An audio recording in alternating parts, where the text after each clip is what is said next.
Hello and welcome guys. आज हम जो स्ट्रक्चर ऑफ एटम का पार्ट नंबर जो 7th है उसको आज हम डिस्कस करेंगे। हमने पिछले जो पार्ट 1 से पार्ट 6 में बहुत सारे कॉन्सेप्ट क्लियर करने की कोशिश करी है। आज हम सबसे जो महत्वपूर्ण टॉपिक है कॉम्पिटिटिव एग्जाम से रिलेटेड जो कि क्वांटम मॉडल है वो, और हम इस चैप्टर में छोटे से बड़े से कॉन्सेप्ट हैं जो क्वेश्चन है उनको हम डिस्कस कर रहे हैं आज। Hello and welcome guys. आज हम स्ट्रक्चर ऑफ एटम परमाणु की संरचना का जो पार्ट नंबर 7 को डिस्कस करेंगे। देखिए, परमाणु की संरचना।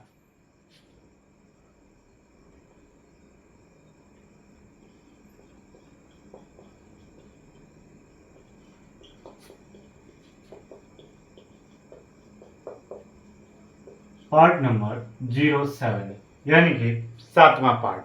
देखिए, इस पार्ट में जो अपना फर्स्ट टॉपिक है वो है परमाणु का क्वांटम यांत्रिकी मॉडल। परमाणु का जो क्वांटम यांत्रिकी मॉडल है उसको देखिए। परमाणु का क्वांटम यांत्रिकी मॉडल में जो फर्स्ट पॉइंट, जो फर्स्ट चीज है, यानी कि जो प्रारंभिक यांत्रिकी, स्टार्टिंग मैकेनिक्स, जो प्रारंभिक यांत्रिकी क्या है, या फिर न्यूटन गतिकी, इसका दूसरा नाम बोले तो न्यूटन गतिकी। क्योंकि ये जो परमाणु का क्वांटम यांत्रिक मॉडल जो फर्स्ट बात बताई थी वो थे अपने न्यूटन साहब, तो उन्हीं के नाम के आधार पर न्यूटन गतिकी। इन्होंने एक फॉर्मूला दिया था, F is equal to ma, m into D square X upon D T square. देखिए, इन्होंने कहा था कि किसी वस्तु की प्रारंभिक यांत्रिकी या फिर न्यूटन गति जो है ना, इन्होंने कुछ नियम प्रस्तुत करे थे। किसने? न्यूटन साहब जी ने, जिसे हमने प्रारंभिक यांत्रिकी या फिर न्यूटन यांत्रिकी कहा। और ये जो नियम थे ना वो कुछ इस प्रकार थे, जो F is equal to M A है ना, F is equal to M A, किसी भी वस्तु पर लगने वाला बल वो द्रव्यमान और त्वरण के गुणनफल के बराबर होता है, या फिर m into D square X upon D T square होता है। और ये नियम जो है ना वो बड़े निकायों के लिए है, बड़े निकाय के लिए। किसके लिए? बड़े निकाय के लिए। ये जो नियम है प्रारंभिक न्यूटन साहब का, ये सिर्फ बड़े निकाय के लिए है। और ये निकाय का जो कोई भी निकाय होते हैं, है ना, न्यूटन के जो गति का द्वितीय नियम के अनुसार, ये कौन सा द्वितीय नियम है न्यूटन का, है ना। और ये जो एक विमीय गति होती है इसकी व्याख्या ये अपने इस नियम से करते हैं, है ना। एक विमीय गति कौन? न्यूटन साहब, जो एक विमीय गति को जो निम्नलिखित समीकरण के द्वारा क्या करते हैं? उल्लेखित करते हैं या उसकी व्याख्या करते हैं। F इज इक्वल टू, ये जो पूरा फॉर्मूला या फिर ये जो पूरा सिद्धांत है वो ओनली फॉर बड़े निकायों के लिए था, ये न्यूटन साहब ने कहा था। इसके बाद एक नियम आता है जो कि कुछ इस प्रकार है। सेकंड नियम लिखते हैं, मतलब दूसरा, जब यांत्रिकी बन रहा था तो उसमें पहले न्यूटन साहब ने बताया, फिर उसके बाद जो क्वांटम यांत्रिकी या तरंग यांत्रिकी, देखिए क्वांटम यांत्रिकी सेकंड पॉइंट है, या फिर तरंग यांत्रिकी। देखिए ये क्या होता है, परमाणु का जो क्वांटम यांत्रिकी मॉडल था, पहला तो न्यूटन साहब ने प्रारंभिक गतिकी या प्रारंभिक मैकेनिक्स में कुछ कहा था। एक सेकंड, हाँ, वो हमने अभी देखा। अब क्वांटम यांत्रिकी या तरंग यांत्रिकी क्या होती है उसको अभी हाल हम डिस्कस करते हैं। देखिए, हमने अभी देखा जो न्यूटन साहब का नियम था वो सिर्फ बड़े बड़े निकायों के लिए था, छोटे छोटे निकायों के लिए नहीं था। लेकिन जो क्वांटम यांत्रिकी या तरंग यांत्रिकी ये जो था, ये अति सूक्ष्म निकाय इलेक्ट्रॉन, प्रोटॉन और न्यूट्रॉन की गति का अध्ययन करने के लिए ये नियम दिया गया था। वो नियम बड़े बड़े निकायों की गति का अध्ययन करने के लिए दिया गया था, जो न्यूटन साहब का था वो।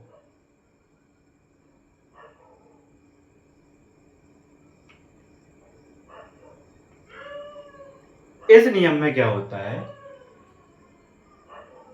इस नियम को बनाना दो चीजों को मतलब ध्यान रखा गया। अभी जो हमने पढ़ी थी, पहला इसके पहले जो पार्ट 6 में हमने पढ़ा था, जो डी ब्रॉगली तरंगदैर्घ्य, देखिए ये जो बना था, ये दो चीजों को संज्ञान में रखा गया, मतलब दो चीजों को एकदम याद रखा गया। पहला, जो कण की द्वैत प्रकृति,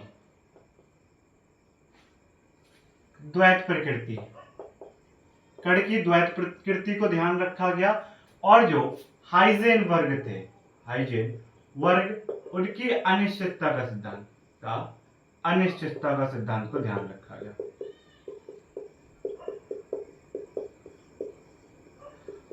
और बेसिकली ये जो नियम था, ये अति सूक्ष्म कणों के लिए था।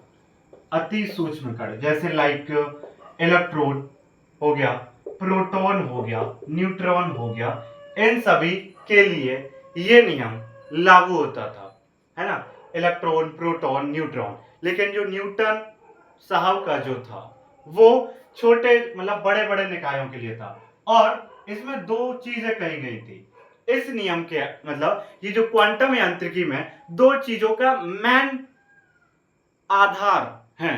पहला तो जो इलेक्ट्रॉन मतलब अति सूक्ष्म कण होते हैं, उनका ऊर्जा, उनकी जो ऊर्जा होती है और जो कोणीय संवेग होता है, एंगुलर मोमेंटम, वो क्या होता है, क्वांटाइज्ड होता है या क्वांटीकृत होता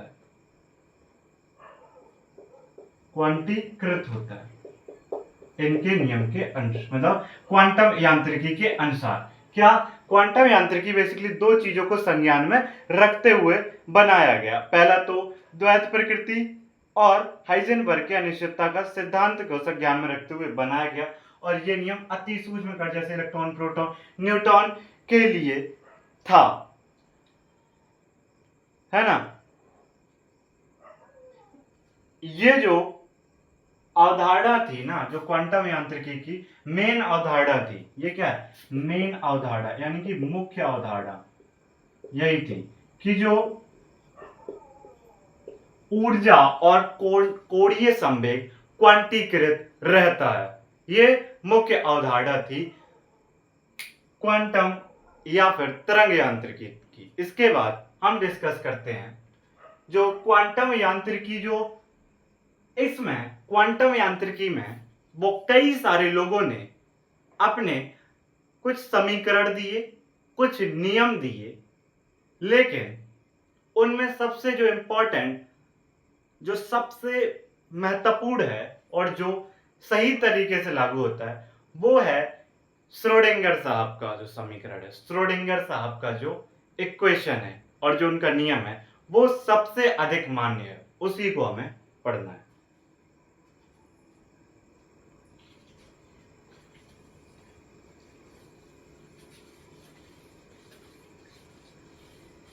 ना कई लोगों के इसका सूत्रीकरण यानी कि सूत्र देने का कोशिश किया, सूत्रीकरण किया। किन किन लोगों ने, पहला देखिए, तीन नाम है। पहला मैक्स बॉर्न, हाइजेनबर्ग, कौन से, पहला पॉइंट देखो, मैक्स बॉर्न, हाइजेनबर्ग,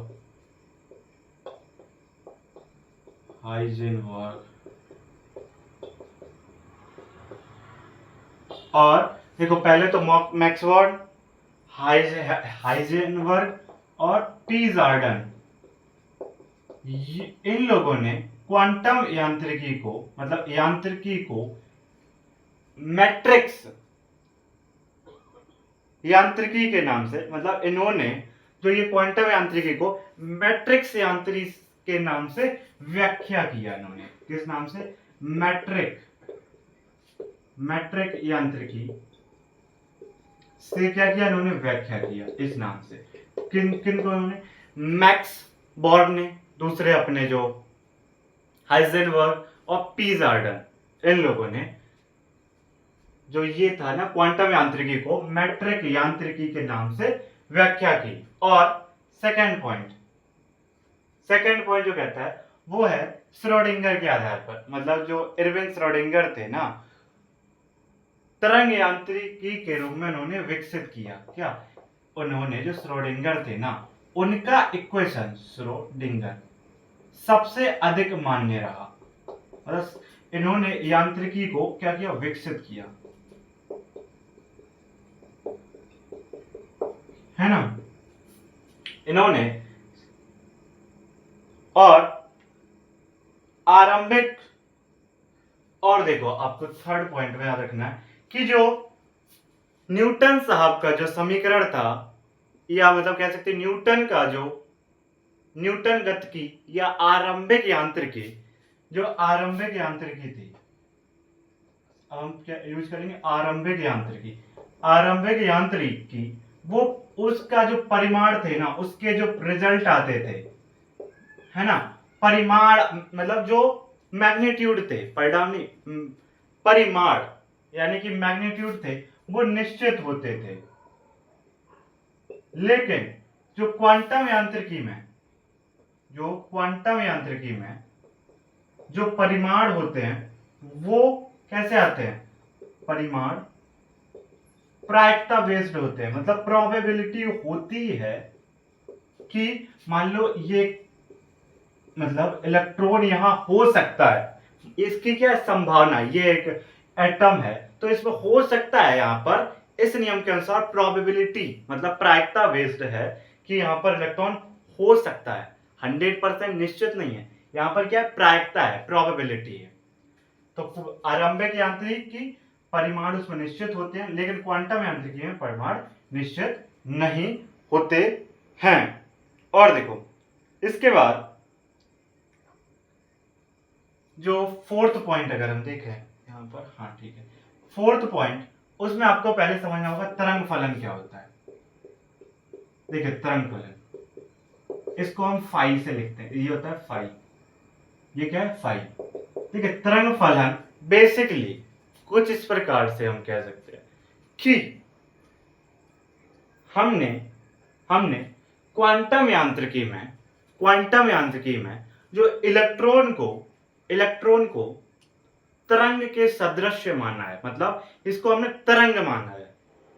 तो तरंग का जो आयाम होता है, कहने का तात्पर्य ये एक तरंग है, तो तरंग का जो आयाम होता है, मतलब ये आयाम क्या होता है? तरंग कितनी, उसकी सबसे ऊंचाई वाली लंबाई, सबसे हाईएस्ट पॉइंट, ये वाला, ये अगर आप यहां पर देखना चाहे तो इधर देखिए, ऐसा करके, ऐसा सबसे, देखो अगर हमने माना कि ये है ना, यहां पर एक इलेक्ट्रॉन है, क्या? इलेक्ट्रॉन तरंग है, हमने माना यहां पर एक इलेक्ट्रॉन तरंग है, क्योंकि हम जानते हैं इलेक्ट्रॉन को तरंग कहा गया, तो इलेक्ट्रॉन को तरंग सादृश्य, इलेक्ट्रॉन को, है ना, इलेक्ट्रॉन को एक तरंग कहा गया।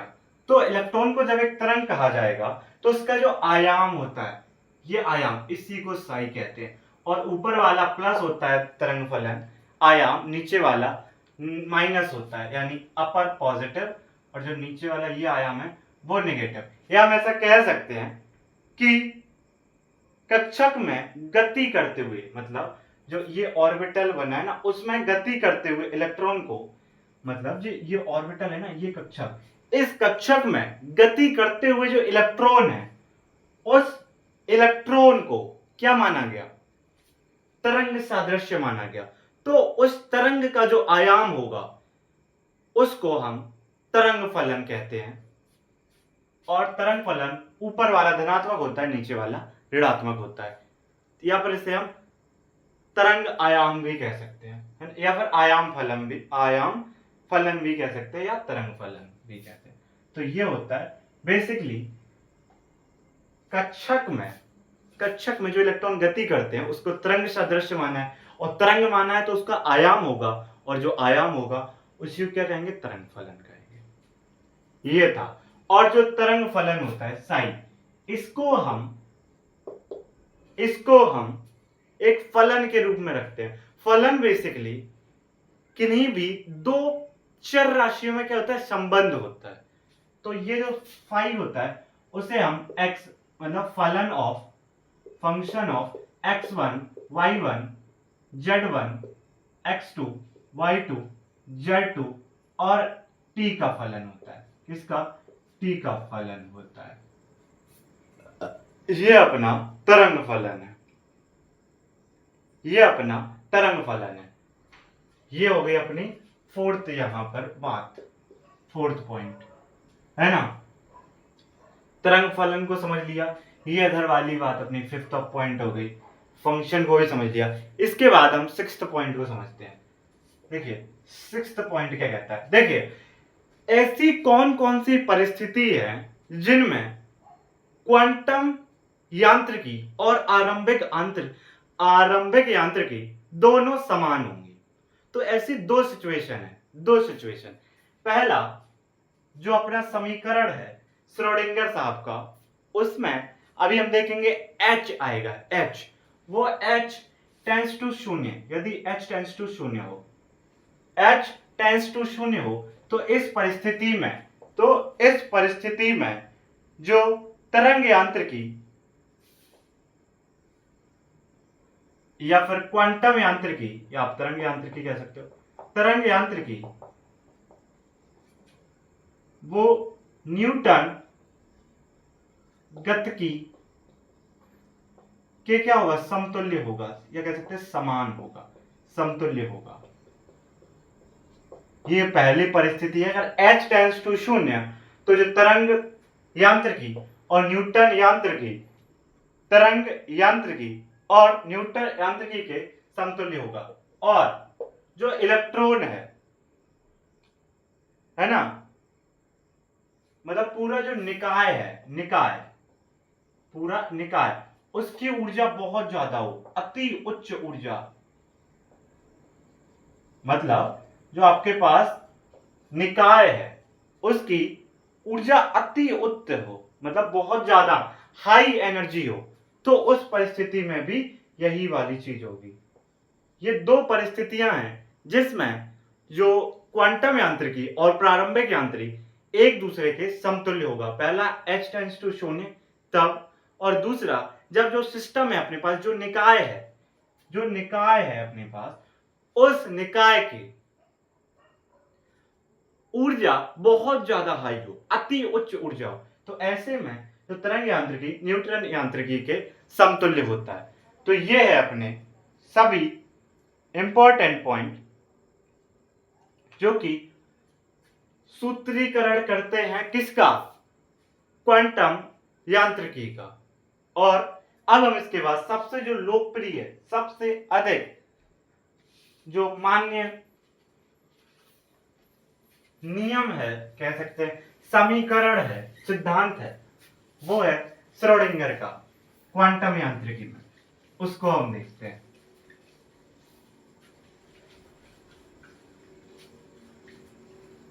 वो है श्रोडिंगर का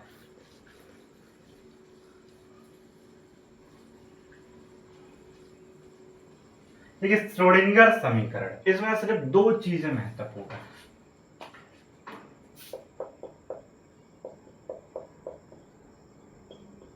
श्रोडिंगर समीकरण या फिर श्रोडिंगर तरंग सिद्धांत, श्रोडिंगर तरंग समीकरण है ना, श्रोडिंगर तरंग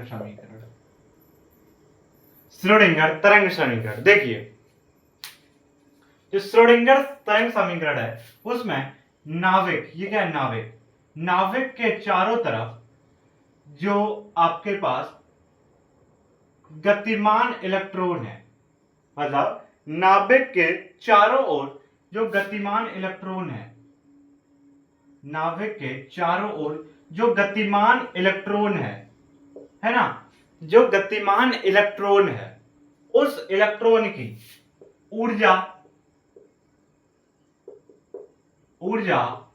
और जो स्थिति, यानी पहले आप स्थिति लिखिए, स्थिति और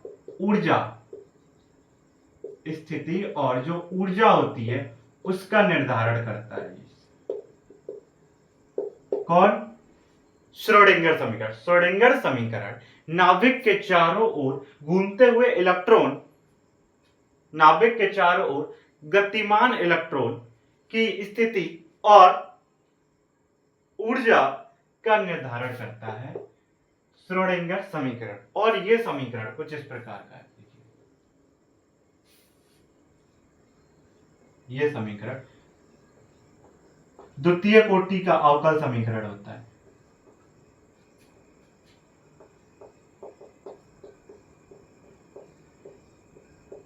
eight pi square M upon H square E minus V five is equal to 0। ये जो पूरा समीकरण है, इसी समीकरण को हमने क्या कहा? श्रोडिंगर समीकरण। और इस समीकरण को हम इस प्रकार से भी लिख सकते हैं, इसको बोलते हैं लाप्लासियन संकारक। इस प्रकार से ये तो अपना फाइव है plus 8 pi square M upon H square E minus V, इस प्रकार से फाइव इज इक्वल टू 0। तो यहां पर जो ये है ई, ये इलेक्ट्रॉन जो होता है उसकी कुल ऊर्जा है, इलेक्ट्रॉन की कुल ऊर्जा, और जो वी है वो है स्थितिज ऊर्जा। फाइव तरंग फलन और यह है लाप्लासियन संकारक,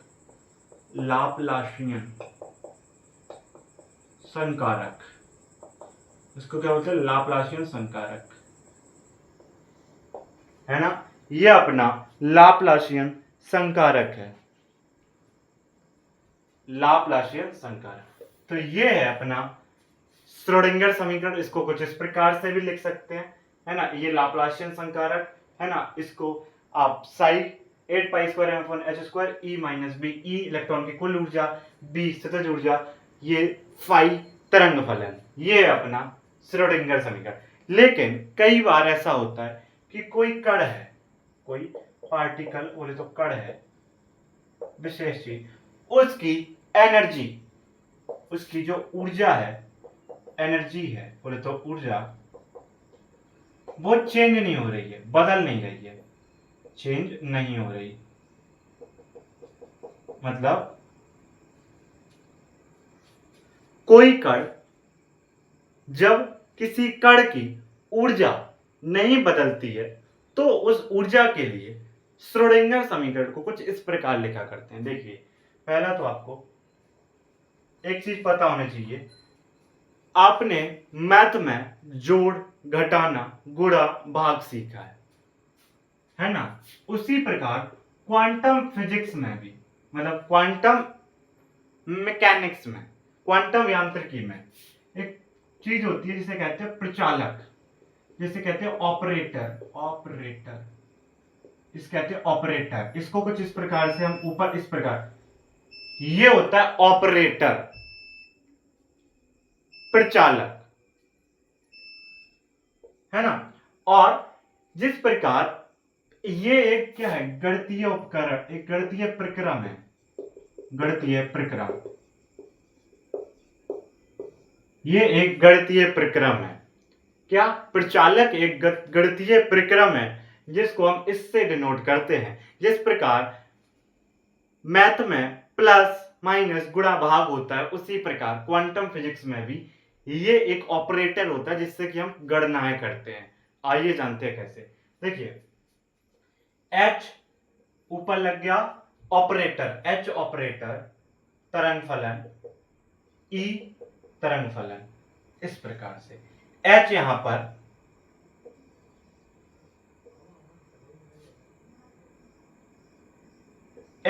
पर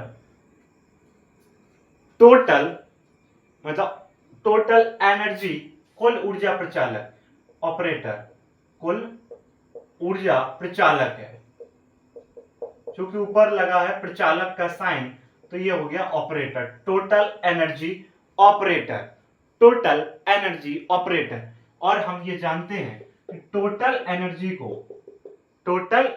को हम लिख सकते हैं kinetic energy plus potential energy, मतलब कुल ऊर्जा को गतिज ऊर्जा प्लस स्थितिज ऊर्जा।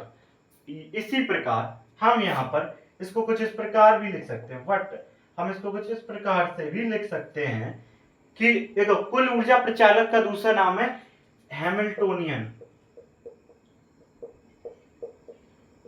हैमिल्टोनियन प्रचालक। क्या कुल ऊर्जा प्रचालक को ही हैमिल्टोनियन प्रचालक कहते हैं, एच से लिखा है इस वजह से। कुल ऊर्जा को हम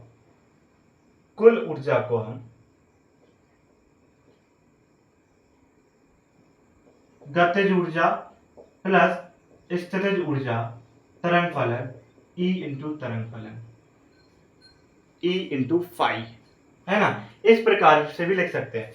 यहां पर T क्या है, गतिज ऊर्जा प्रचालक, ये जो B है ना वो स्थितिज ऊर्जा प्रचालक।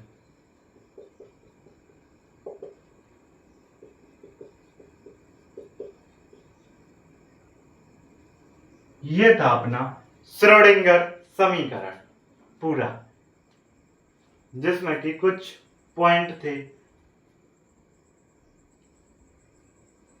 इसके बाद श्रोडिंगर जो समीकरण है उसके गुण क्या है, प्रॉपर्टीज, गुण, श्रोडिंगर तरंग समीकरण के गुण।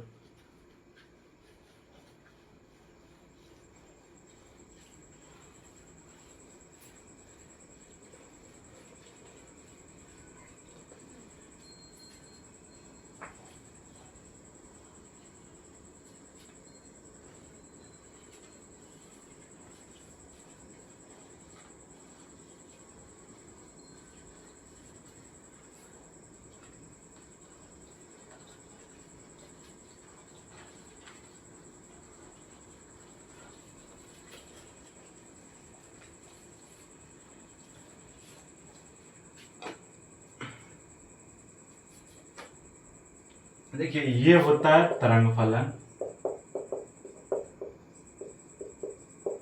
ये होता है प्रायिकता घनत्व।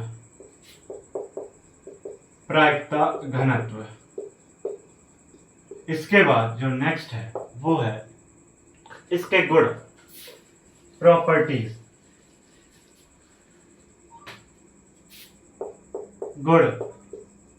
गुण में पहले चीज है जो श्रोडिंगर समीकरण है वो द्वितीय कोटि का अवकल समीकरण है, द्वितीय कोटि का अवकल समीकरण है। हमने अभी देखा था द्वितीय कोटि का ही तो था, ये देखिए द्वितीय कोटि का, ये दो ही कोटि का तो था अवकल समीकरण।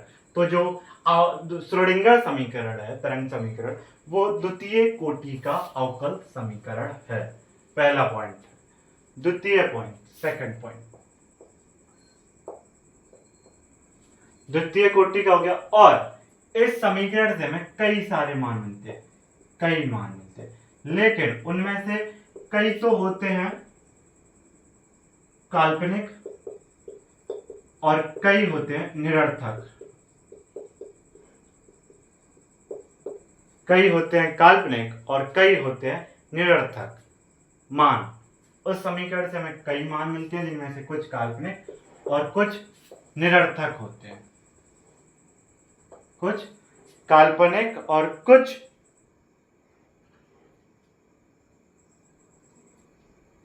काल्पनिक, है ना। और यदि हमें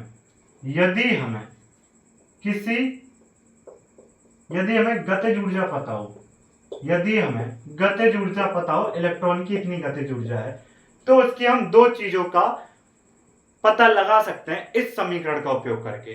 पहला तो स्थितिज ऊर्जा, दूसरा तरंग फलन फाई।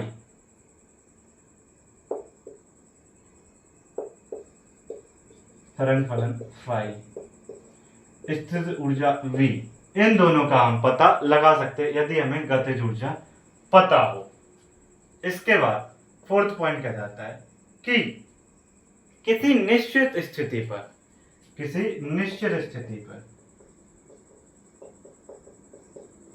किसी निश्चित स्थिति पर साई का मान, मतलब सॉरी फाई का मान, किसी निश्चित स्थिति पर फाई का मान केवल एक निश्चित, केवल एक निश्चित और सतत, निश्चित और क्या था, सतत होता है। हम ये कह सकते हैं कि किसी निश्चित स्थिति पर जो फाई होता है उसका मान निश्चित और सतत होता है, किंतु बट अनंत पर, अनंत पर, कहां पर, अनंत पर, अनंत पर जो फाई की वैल्यू शून्य होती है। निश्चित स्थिति पर जो फाई होता है केवल एक निश्चित और सतत होता है, लेकिन अनंत पर शून्य होता है। अर्थात हम ये कह सकते हैं कि नाभिक से, कि ये जो न्यूक्लियस है उससे अनंत दूरी पर, अनंत दूरी पर, अनंत दूरी पर, है ना, अनंत दूरी पर जो इलेक्ट्रॉन की पाए जाने की जो प्रायिकता होती है वो शून्य हो जाती है। यानी कि नाभिक से अनंत दूरी पर इलेक्ट्रॉन के पाए जाने की प्रायिकता शून्य हो जाती है इस पॉइंट के हिसाब से। इसके बाद इलेक्ट्रॉन के पाए जाने की प्रायिकता शून्य हो जाती है। देखिए ऊर्जा, ऊर्जा के कुछ मानों के लिए, अच्छा ठीक है, यहां पर देखते हैं, ऊर्जा के कुछ मानों के लिए जो तरंग फलन फाई होता है उसका मान अधिकतम होता है। यानी कि फिफ्थ पॉइंट क्या कहता है कि ऊर्जा के जो कुछ मान होते हैं, मान, उनके लिए जो फाई होता है तरंग फलन उसका मान अधिकतम होता है। क्या होता है, अधिकतम। तो जो फाई के अधिकतम मान होते हैं, अधिकतम मान, उन्हीं मानों को अब आइजैक मान या फिर आइजैक फलन कहते हैं। क्या, आइजैक फलन,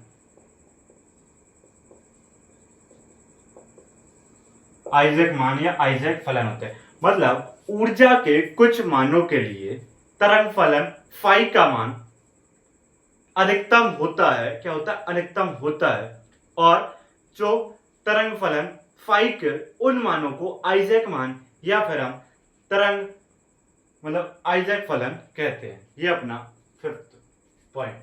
देखिए जो अपना नाविक होता है, नाविक, नाभिक में, नाभिक के कक्षक में जो उपस्थित इलेक्ट्रॉन होते हैं उनकी ऊर्जा, मतलब ये कक्षक है उसमें उपस्थित जो इलेक्ट्रॉन होता है उसकी ऊर्जा जो होती है ना वो निश्चित होती है, या कह सकते हैं कि जो ऊर्जा होती है वो क्वांटीकृत होती है। क्या होती है, क्वांटीकृत होती है।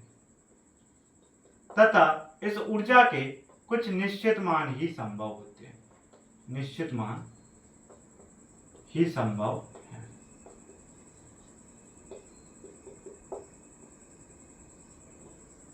निश्चित मान ही संभव है।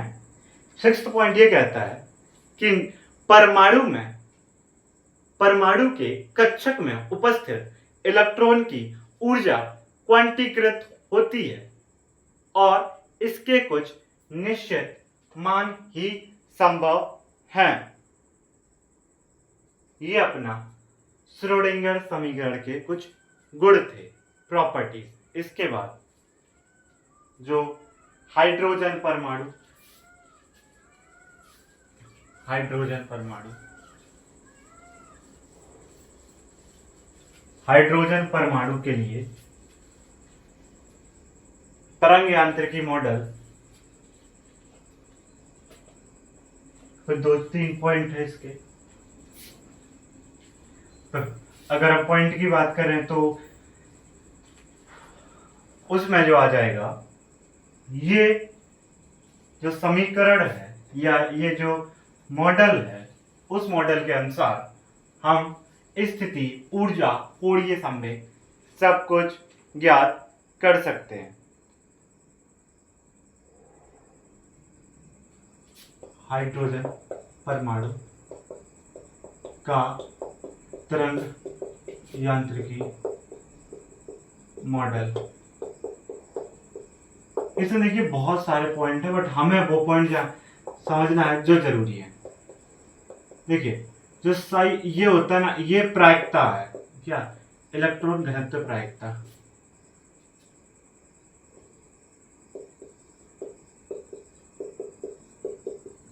और इलेक्ट्रॉन घनत्व प्रायिकता जो इस मॉडल के अनुसार हम स्थिति, ऊर्जा, संवेग आदि का, मतलब इलेक्ट्रॉन की जो ऊर्जा होती है, जो संवेग होता है, जो स्थिति होती है, उसका हम निर्धारण कर सकते हैं, उसका पता लगा सकते हैं। तीसरा पॉइंट कहता है, तीसरे पॉइंट में इन्होंने बताया था कि नोड क्या होता है, नोड, और कक्षक क्या होते हैं। देखिए इलेक्ट्रॉन घनत्व प्रायिकता यानी कि इलेक्ट्रॉन के पाए जाने की संभावना, ये जो है ना, ये बेसिकली ये बताता है कि इलेक्ट्रॉन कहां पाया जाएगा और कहां नहीं पाया जाएगा। फाई स्क्वायर इलेक्ट्रॉन घनत्व प्रायिकता यानी कि इलेक्ट्रॉन के पाए जाने की प्रायिकता। ठीक है, पहले नोड को समझते हैं। देखिए नोड, देखिए पहली चीज तो जो सीधा पॉइंट, जो प्रायिकता तरंग फलन या इलेक्ट्रॉन घनत्व प्रायिकता अगर शून्य हो, यानी कि जो फाई स्क्वायर की वैल्यू शून्य हो, तो वहां पर इलेक्ट्रॉन की पाए जाने की प्रायिकता शून्य हो जाएगी, और ऐसे क्षेत्र या तल को हम नोड कहते हैं। यानी कि जहां इलेक्ट्रॉन के पाए जाने की प्रायिकता शून्य हो, या जहां पर इलेक्ट्रॉन ना पाए जाएं, उसकी प्रायिकता एकदम शून्य हो जाए, तो उस तल या क्षेत्र को नोड कहते हैं। और अगर हम बात करें कक्षक की, जहां पर प्रायिकता, इलेक्ट्रॉन प्रायिकता घनत्व की वैल्यू 1 हो जाए, यानी कि कह सकते हैं फाई स्क्वायर की वैल्यू 1 हो जाने पर जो इलेक्ट्रॉन की पाए जाने की प्रायिकता अति उच्च हो जाती है, और ऐसे कई सारे समूह मिलकर एक त्रिविम क्षेत्र बनाते हैं, त्रिविम क्षेत्र बनाते हैं, जिसे हम क्या कहते हैं, कक्षक कहते हैं। क्या कहते हैं? कक्षक कहते हैं। कह सकते हैं उच्च प्रायिकता के स्थानों का समूह नाभिक के चारों ओर एक त्रिविम क्षेत्र में उपस्थित होते हैं, जिसे कक्षक कहते हैं। यानी कि जहां पर इसका जो इलेक्ट्रॉन प्रायिकता घनत्व 1 हो, तो ऐसे स्थानों के समूह नाभिक के चारों ओर उपस्थित एक त्रिविम क्षेत्र बना लेते हैं। क्या बना लेते हैं? त्रिविम क्षेत्र के रूप में उपस्थित होते हैं, जिसे कक्षक कहते हैं। तो कक्षक और नोड हो गया। और नोड भी दो प्रकार के होते हैं, एक होता है त्रिज्यीय नोड, त्रिज्यक नोड, एक होता है कोणीय node.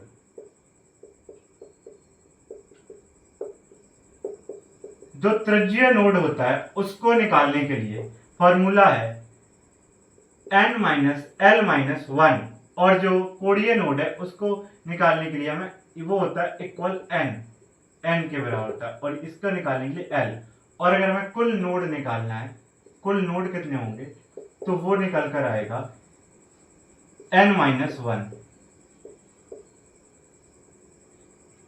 n minus one, n minus one, क्योंकि अगर हम इन दोनों को जोड़ेंगे n minus l minus one plus l, तो ये कट जाएगा तो n माइनस वन। इस प्रकार कुल नोड n माइनस वन होते हैं। इसके बाद जो अपना अगला पॉइंट है वो बेसिकली बात कहता है कि जो हाइड्रोजन परमाणु है वो एक सरलतम परमाणु है। कैसा है? एक सरलतम परमाणु है। इसके बाद असली जो कॉन्सेप्ट है वो स्टार्ट होता है। ये पहला पॉइंट था कि जो ये तरंग इलेक्ट्रॉन घनत्व प्रायिकता होता है, पहला पॉइंट। इलेक्ट्रॉन की जो ऊर्जा संवेग स्थिति का हम पता लगा सकते हैं इसका यूज करके।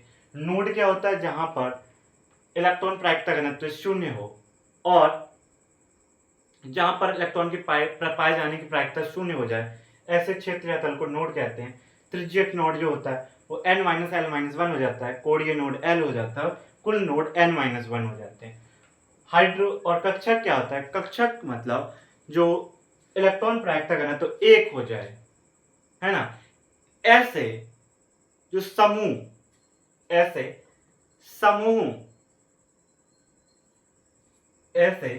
समूह उपस्थित, मतलब नाभिक के ऐसे समूह नाभिक के चारों ओर उपस्थित होकर एक त्रिविम क्षेत्र के रूप में उपस्थित होते हैं, जिन्हें हम क्या कहते हैं? कक्षक कहते हैं। इसके बाद हाइड्रोजन परमाणु एक सरलतम परमाणु है।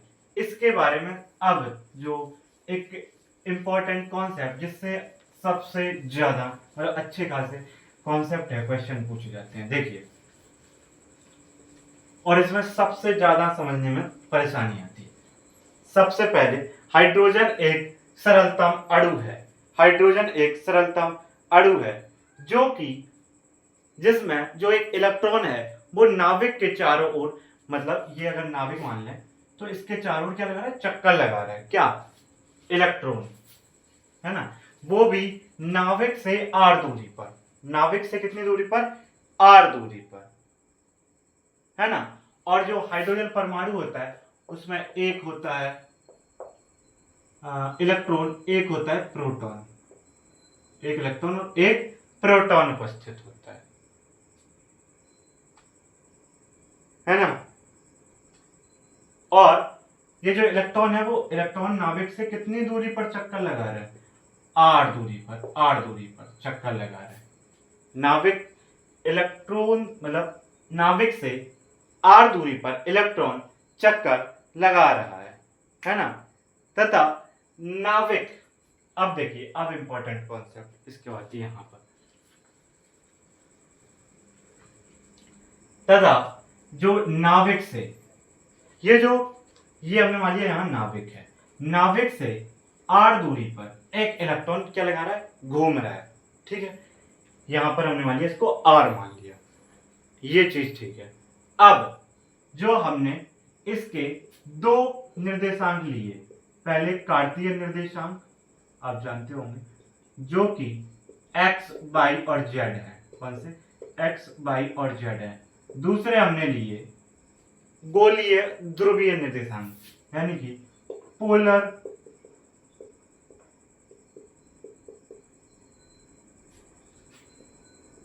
जो अपने निर्देशांक हमने लिए, इनको हमने r, थीटा और फाई लिया। क्या? ये अपने निर्देशांक है r, थीटा, पाई, ये गोलीय ध्रुवीय निर्देशांक है। इसमें हमने इस एक्सिस को ले लिया, x मान लिया, इसको क्या मान लिया? x, और ऊपर वाली को हमने z माना है, रीजन है, इस वजह से हमने माना है, और इधर हमने मान लिया y। अब देखिए, पहले हम जानते हैं x क्या है। x बेसिकली एक अक्ष है, ये तीनों जो अक्ष है कार्तीय निर्देशांक है। लेकिन r क्या है? r है नाभिक से दूरी, किसकी? इलेक्ट्रॉन की, है ना। नाभिक से दूरी है, नाभिक से दूरी है किसकी? इलेक्ट्रॉन की। अब थीटा, थीटा ना ये जो जेड अक्ष और आर के मध्य कोण है एंगल, देखो ये जो आर है ना, ये आर और जो जेड है उसके मध्य एंगल कितना है, थीटा हमने ले लिया, और आर हमने दिखा दिया, आर तो ये रहा, ये भी हो गया, थीटा भी हो गया। अब हमें सिर्फ फाई देखना है। फाई क्या है बेसिकली, फाई ये जो है ना, ये एक्स वाई तल और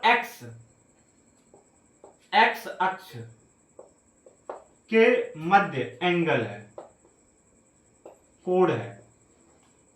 किस किस के मध्य, एक्स वाई तल क्या है, ये जो नीचे वाला तल है ना, वो अपना ये वाला जो तल है ना, ये वाला, ये इसी को हम क्या कहेंगे, ये अपना एक्स वाई तल है, एक्स वाई तल है ना, एक्स वाई तल, और एक्स एक्सेस ये है ना। अभी हम इसको आगे देखेंगे। पहला तो हम इसके, ये आर है, इसके दो घटक करेंगे।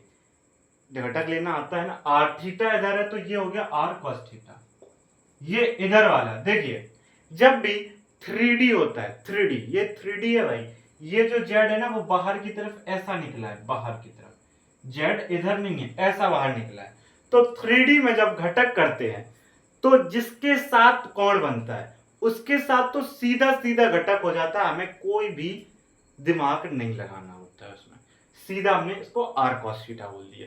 लेकिन जो दूसरा वाला जिसके साथ कोण नहीं बन रहा है, जो दूसरा घटक करने के लिए एक हमें चीज ध्यान रखनी होती है। सबसे पहले आपको यहां से, जो आपका यहां मान लेते इलेक्ट्रॉन यहां है, यहां से सबसे पहले एक लंब डालिए, एक लंब डाल दिया, फिर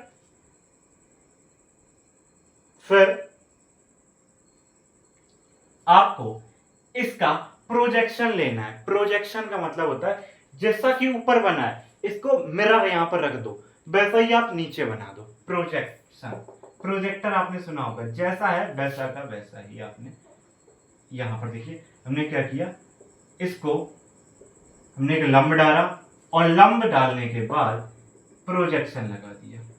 बस जैसा ऊपर है वैसा ही नीचे, मतलब हमने जैसा ये बना, यहां से एक लंब डालने के बाद एक हमने प्रोजेक्शन लिया। प्रोजेक्शन कहने का तात्पर्य यहां पर मिरर लगा दिया, जो इधर दिख रहा है वैसा ही हमने नीचे बना दिया। बनाने के बाद ये जो निकल के आएगा इसे हम आर साइन थीटा कहेंगे। ये होगा घटक जो कि एक्स और वाई तल के बीच में है। जो हम एक्स वाई तल कह रहे थे ना, बेसिकली वो यही है, ये लाइन और एक्स एक्सिस के बीच में एंगल कितना बन रहा है, फाई।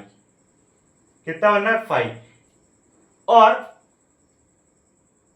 जब इन दोनों के मध्य फाई बन रहा है तो इसमें जब हम घटक करेंगे तो इधर वाला घटक जो हो जाएगा जिसके साथ एंगल बना है R sine theta cos of phi, और इधर वाला जो घटक हो जाएगा वो R sine theta sine phi.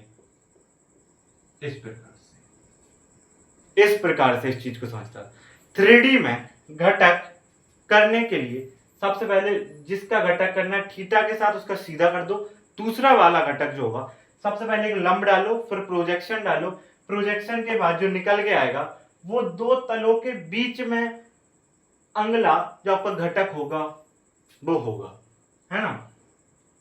तो हमने इस प्रकार से जो क्या क्या निकाला, सबसे पहले देखो x देखते हैं। x क्या निकल कर, x निकल कर आएगा r sin theta cos of phi. क्या, r sin theta cos of phi, r sin theta cos of phi. और y जो निकल के आएगा r sin theta sin of phi, जो आपका z निकल कर आएगा r cos ऑफ थीटा।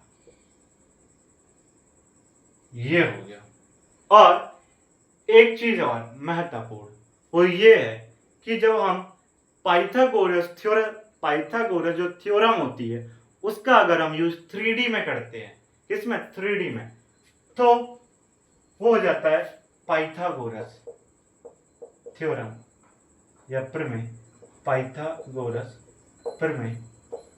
अगर हम 3D में यूज करें तो वो कुछ इस प्रकार होगी, r is equal to under root X square plus Y square plus Z square, तो ऐसा कह सकते हैं R square is equal to X square plus Y square plus Z square. Important चीज ये है इसकी, आर स्क्वायर नाविक से दूरी, एक्स स्क्वायर एक्स निर्देशांक, वाई निर्देशांक और जेड निर्देशांक, सबके R square is equal to X square plus Y square plus Z square.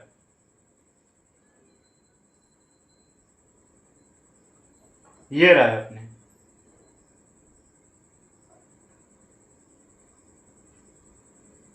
इसके बाद किसी ऊर्जा स्तर,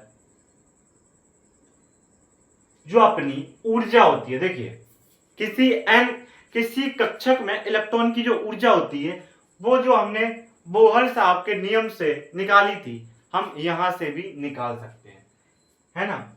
इस समीकरण मतलब हाइड्रोजन के लिए किसी जो अपना एक ही इलेक्ट्रॉन होता है, जो इलेक्ट्रॉन है उस इलेक्ट्रॉन की कक्षक में क्या ऊर्जा होगी, हम इससे निकाल सकते हैं, है ना, यांत्रिकी मॉडल से, तरंग यांत्रिकी मॉडल से।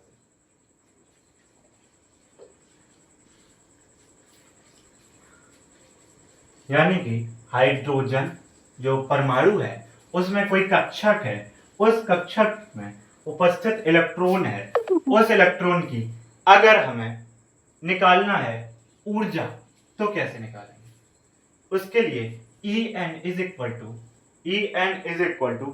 M E square. देखिए En is equal to En is equal to नीचे हम देखें 8 epsilon naught, 8 epsilon M E की power 4 8 epsilon naught H square 1 upon N square SI unit में। देखिए En is equal to M E की power 4 8 epsilon naught H square upon 1 upon N square SI unit में। ये आपको किसके लिए, hydrogen परमाणु के लिए, हाइड्रोजन परमाणु के लिए कक्षक में जो इलेक्ट्रॉन की ऊर्जा निकालना है तो आप इससे निकाल सकते हो इस फॉर्मूले का यूज करके। इसके बाद जो आपका श्रोडिंगर समीकरण था उसको जब हम हल करते हैं तो उसके बाद हमें मतलब अगला अगर हम पॉइंट देखें तो उससे हमें 3 हल प्राप्त होते हैं, 3 हल, है ना। और उससे हमें 3 हल में प्रथम जो हल होता है वो N, L और M को रिप्रेजेंट करता है। N जो होता है वो मुख्य क्वांटम संख्या है, मुख्य क्वांटम संख्या, और जो L है वो द्विगंशी क्वांटम संख्या,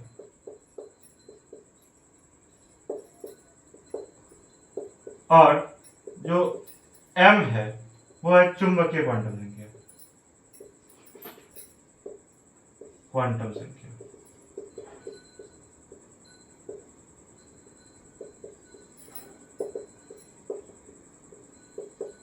ये अपने 3 हल हमें इससे प्राप्त होते हैं।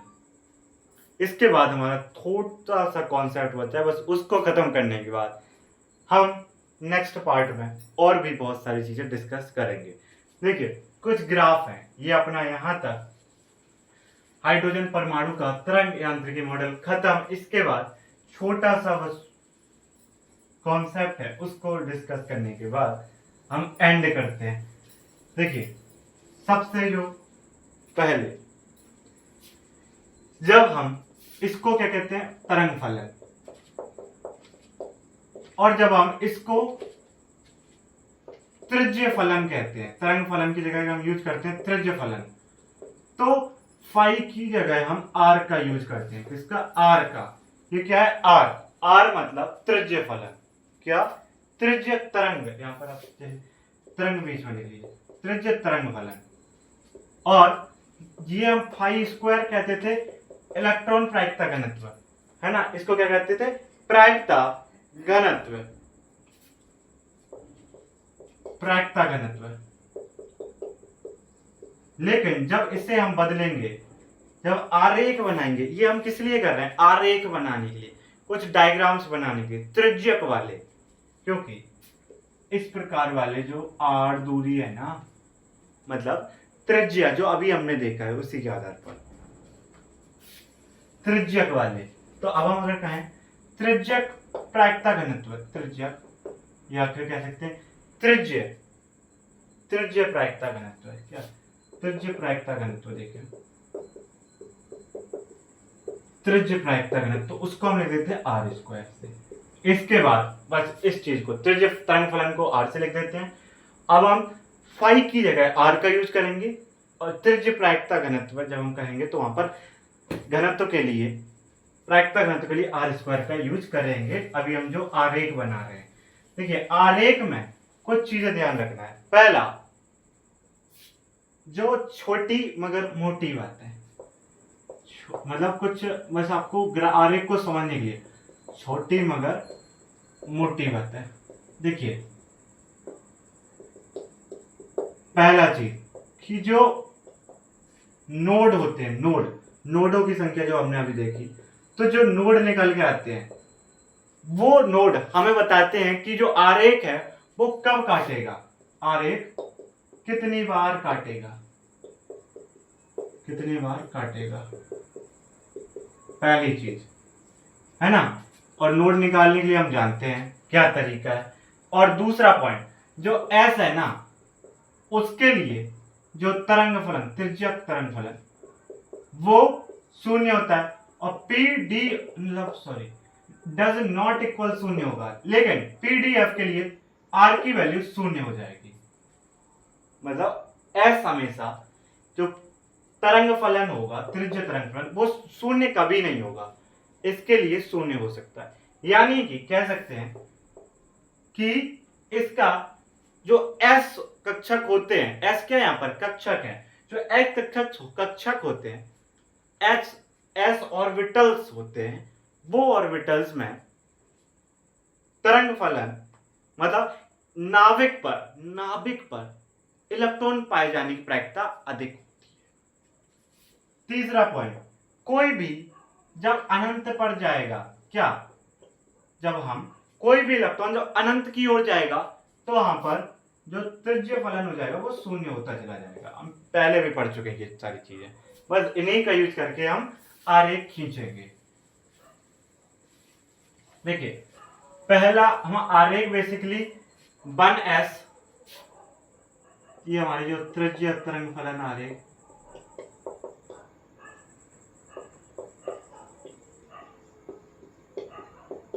पहला आर वाला, देखिए आर और जो इस वाला आर है, ये नाभिक से त्रिज्या है, नाभिक से त्रिज्या के मध्य खींचेंगे, नाभिक से दूरी है बेसिकली, है ना, इन दोनों के मध्य हम ग्राफ खींचेंगे। पहले चीज देखिए, पहली चीज सबसे पहले हम किस किस के लिए खींचेंगे, 1s 2s और 2p, इनके लिए। मतलब एग्जाम्पल लेते हुए इस प्रकार समझेंगे। सबसे पहले नोड निकालना है, क्योंकि कितनी जगह ग्राफ कट करेगा उसको जानने के लिए पहले हम इस प्रकार के 1s के लिए बनाते हैं, तो ऐसा ऐसा ऐसा, हमने यहां पर आर ले ली, या कह सकते हैं नाभिक से दूरी ले ली। सबसे पहले देखिए यहां पर हमने ले लिया त्रिज्य तरंग फलन, इसको त्रिज्य तरंग फलन।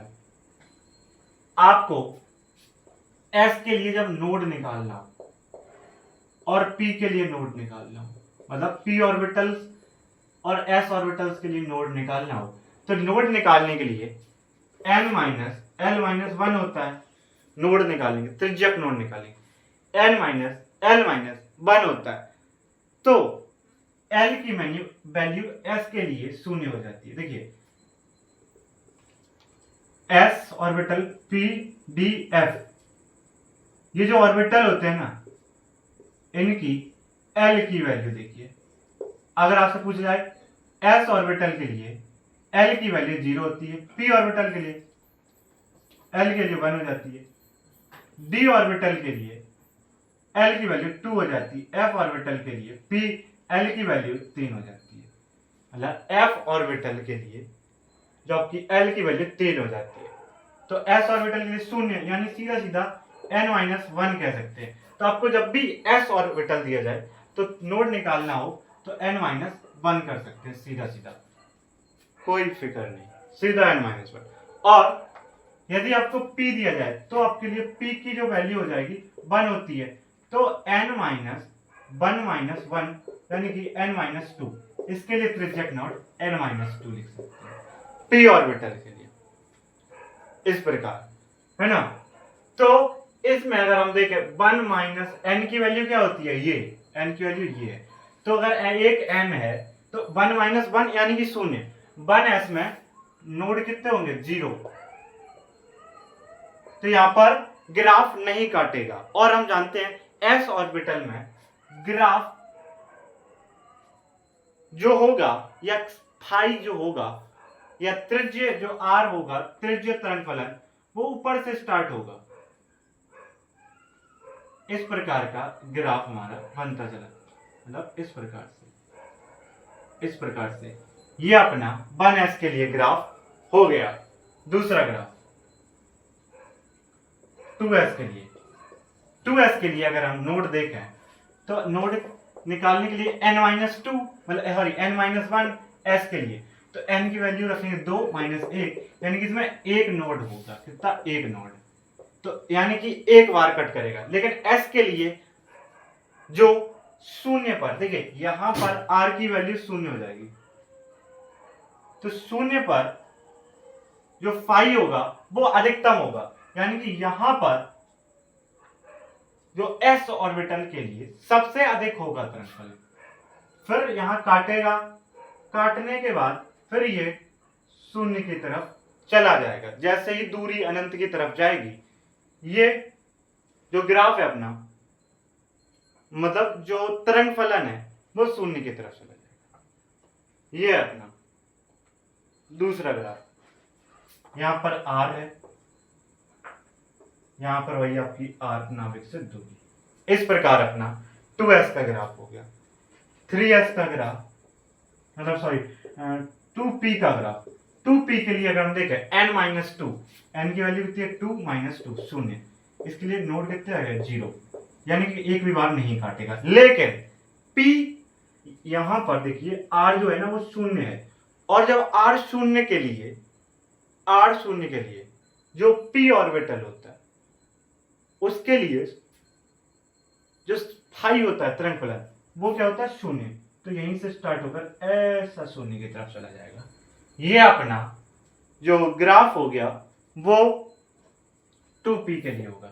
इस प्रकार से हम r और r में, मतलब जो त्रिज्य तरंग फलन और नाभिक से दूरी के बीच में ग्राफ बना सकते हैं त्रिज्य तरंग फलन। इसके बाद दूसरा आरेख है, वो है सेम इसी के जैसा, लेकिन त्रिज्य प्रायिकता घनत्व r², और जो नाभिक से दूरी है r, उसके मध्य।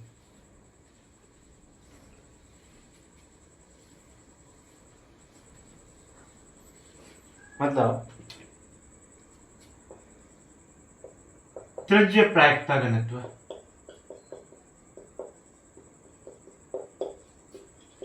यानी कि r² वर्सेस r में ग्राफ, r नाभिक से दूरी के मध्य ग्राफ। देखिए इसके लिए जो ग्राफ हो जाएगा, पहला 2s में देखेंगे, ऐसा ऐसा ऐसा सेम ग्राफ हो जाएंगे। r² जो r के हैं वही इसके ग्राफ आ जाएंगे सेम से। पहला जो 1s का देखिए, 1s में नोड कितने थे, 0, यानी कि ये यहां से स्टार्ट होकर ऐसा चला जाएगा, मतलब ऊपर से स्टार्ट होगा, सॉरी यहां पर इसकी जो इस प्रकार का ग्राफ होगा, क्योंकि यहां पर इसकी जो प्रायिकता है ना शून्य पर, r इज इक्वल टू शून्य पर प्रायिकता बहुत अधिक होती है s कक्षक के लिए इलेक्ट्रॉन उपस्थित या संभावना, मतलब वहां पर इलेक्ट्रॉन हो इसकी संभावना s ऑर्बिटल में बहुत अधिक होती है r इज इक्वल टू शून्य पर। इसमें एक नोड होता है, अभी हम देख क्या है, एक नोड, अगर एक नोड होता है यानी कि पहले तो ये इधर जाके आएगा, मतलब सबसे ऊपर जाकर, है ना, और इधर जाके एक बार टकरा के और इधर यहां पर एक नोड होगा, नोड, इसको बोलते हैं नोड, यानी कि एक नोड हो गया, ये अपना नोड है। लेकिन इसके लिए आर मतलब नीचे नहीं जाता। क्यों नहीं जाता? क्योंकि आपको पता होगा ये क्या है, बेसिकली स्क्वायर है, ये ऋणात्मक नहीं आएगा, ये काट के नीचे नहीं जाएगा, ये वहीं से ऊपर, देखिए बेसिकली ऐसा आना चाहिए था इसका ग्राफ, ऐसा आपके ऐसा, मतलब अगर उसका हमने देखा था तो ऐसा आया था, यहां से कट के ऐसा गया था, लेकिन यहीं से ये पूरा ग्राफ ये स्क्वायर होने की वजह से पलट गया, पूरा ग्राफ पलट गया, मतलब ऐसा करके ऐसा हो गया, ये उल्टा हो गया वहीं पर, उल्टा, क्योंकि स्क्वायर होने की वजह से, क्योंकि ऑलवेज भी पॉजिटिव यहां पर नोट हो जाएगा, इस वजह से ये अपना 2s का ग्राफ। और अगर हम 2p का ग्राफ देखें तो इस प्रकार से ऐसा ऐसा, एक सेकेंड, 2p का ग्राफ, 2p में कोई भी नोड नहीं होता, यानी कि ऐसा होकर ऐसा ही बन जाएगा, ये हो गया r स्क्वायर और r में ग्राफ 2p का, नो नोड, नोड कितने होते हैं? 0। इस प्रकार से ग्राफ बनेगा। ये अपने मतलब त्रिज्य प्रायिकता घनत्व वाले, इसके वजह से छोटा सा है त्रिज्य प्रायिकता फलन। बस उसके बाद लेक्चर एंड।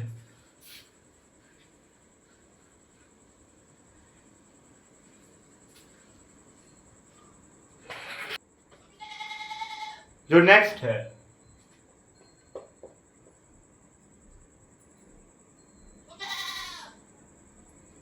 वो हम नेक्स्ट पार्ट में डिस्कस करेंगे। नेक्स्ट पार्ट में जो एक ग्राफ बचा है उसको नेक्स्ट पार्ट में समझेंगे।